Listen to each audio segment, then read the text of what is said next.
লা ইলাহা ইল্লাল্লাহ সুবহানাকা ইন্নী কুনতু মিনাজ জালিমিন।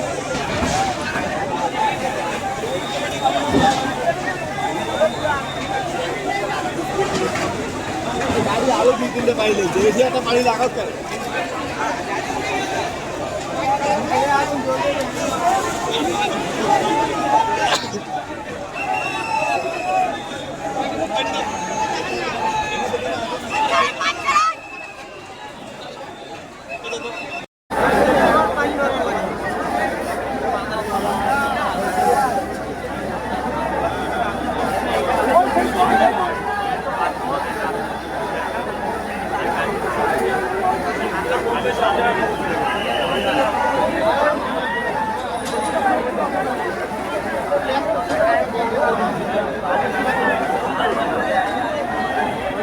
জায়গা মারতে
পানি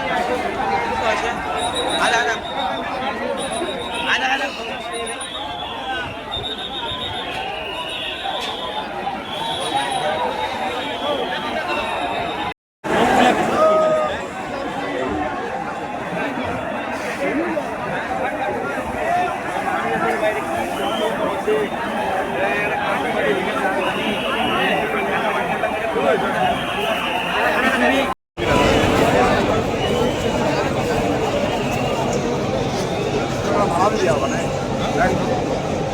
बेस्ट भाई मालामाल फैमिली रहता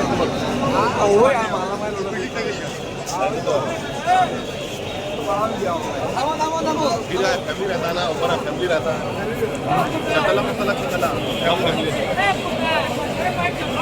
छोटा यूनिट पे फैमिली बेस्ट भाई मालामाल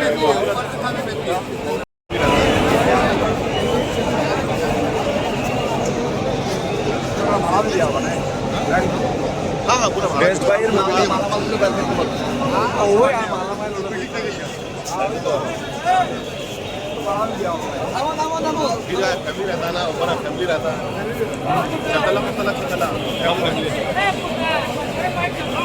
छोटा यूनिट पे फैमिली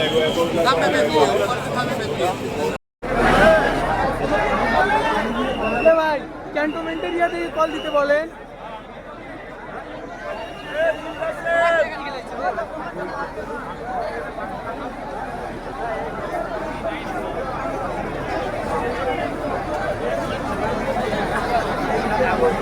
ঢাকা ব্যাংক ওই জায়গা দিয়ে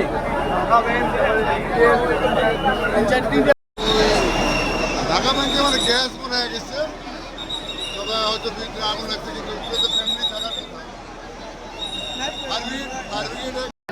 আমরা প্রথমে 12টা 30 সময় আগুনের সংবাদ পাই। সংবাদ পাওয়ার সাথে সাথে সৈয়দপুর ফায়ার স্টেশন থেকে তিনটে ইউনিট ঘটনাস্থলে আসে। আসার পর দেখতে পায় যে একটা মানে 5তলা ভবনের সাথেই একটা সেমি পাকা ভবন, সেখানে চুলার গোডাউন হিসেবে ব্যবহার হচ্ছিল, সেখানে আগুন জ্বলতেছিল।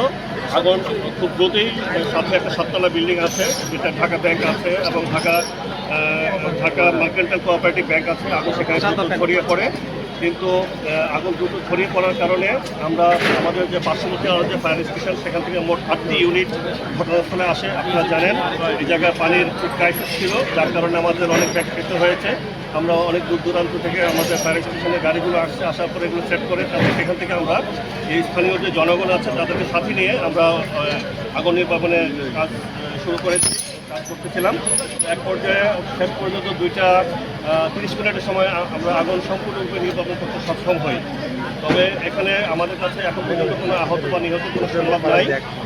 আগুন লাগার যে কারণ সেটা এক একজন এক এক ধরনের কথা বলতেছে, যার কারণে আমরা এখন সেটা করছি না। আমরা আমাদের লোক বিভিন্ন সোর্স থেকে আমরা তথ্য নেব, তথ্যপাত্র নিয়ে আমরা সেটা বলতে পারবো যে প্রকৃতপক্ষে আগুন লাগার কারণটা কী।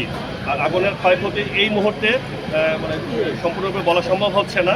তবে আমি আমার পেছনে যে ঢাকা ব্যাংকের অফিস টোটালটা মানে পুড়ে গিয়েছে, তবে ভোল্ট আরক্ষিত আছে, কোনো সমস্যা হয়নি। আর উপরে যে মার্কেন্টাইল কোঅপারেটিভ ব্যাংক আছে সেটা তেমন কোনো সমস্যা হয়নি, জাস্ট অল্প কিছু কাগজপত্র করা গিয়েছে, এছাড়া কোনো সমস্যা নেই। এই ছিল আমাদের বক্তব্য।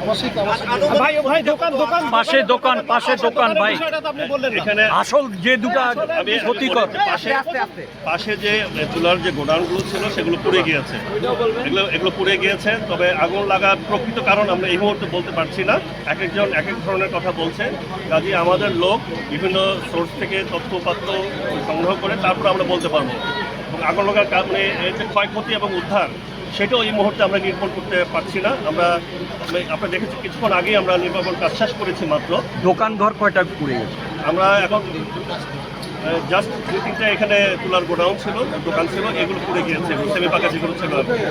এই ছিল আমার কাছে। ঠিক আছে। আমি মোহাম্মদ আনোয়ার পরিচালক ফায়ার সার্ভিস ও সিভিল ডিফেন্স রংপুর বিভাগ, রংপুর। আনোয়ার ভাই, মোট যে 8টা ইউনিট, তার মধ্যে সৈয়দপুরে 3টি আর বাকি আমি সৈয়দপুর থেকে 3টে আসছে, তারপর হচ্ছে ইপিজেড থেকে একটা আসছে, নীলফামারী থেকে একটা আসছে, তারাগঞ্জ থেকে 2টা আসছে এবং পার্বতীপুর থেকে একটা আসছে। আর আমাদের যে অফিসার যারা আছে সেগুলো ধরে নিই আমরা, জাস্ট যেগুলো আগুনে অংশগ্রহণ করেছে সেগুলো ধরেছি। আনোয়ার ভাই